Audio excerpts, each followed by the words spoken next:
Avtohalokatga uchragan bemor oldiga kelyotgandim. 307-palataga olishibdi. Siz Otaxonovga kim bo'lasiz? Ayoli bo'laman. Xo'jayingiz jiddiy jarohat olganlar. Umurtqa pog'onalari singanligi sababli nogiron bo'lib qolish xavflari bor. To'xtang. Xo'jayingizdan xabar olmaysizmi?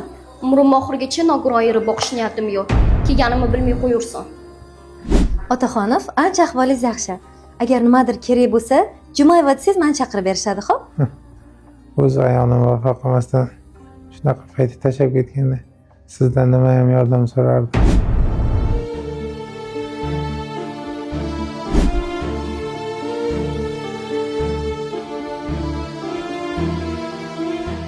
Voy asal qizim mani.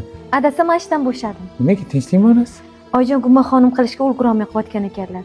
Zakazingiz ko'payib ketdi. Etmaysizmi adasi? Shunga Oyijonga ham yordam beraman. Sizlar bilan ham ko'proq vaqt o'tkazsam, xursand bo'laman-da. Ushmang faqat adasi. Onajon, duo qiling, yangi fil ochilishiga ketyapman. Sizni sharofatingiz bilan shu martabalarga erishdim. Bolam, mani sharofatim emas. Kelinim yetaklab kelgan yetimni boshini silaganing uchun Alloh taolo seni martabangni ulug' qildi, bolam. Umringni oxirigacha shu ayoling bilan qo'sha qarib, baxtli, saodatli yashagin. Amin. Allohu akbar. Telefoningiz jiringlab.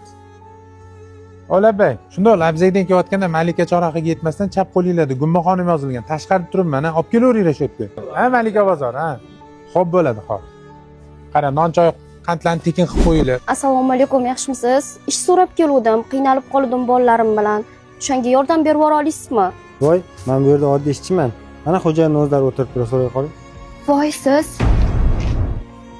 Ana endi oldingi Shokirboyga qaytibsiz. Men hamma ayblarimni tushunib yetdim. Keling, hammasini boshdan boshlaylik. Ishxonam ham yopilib ketdi. Pulsiz qiynalib qoldim. Rosa qadringiz bilinyapti. Endimi?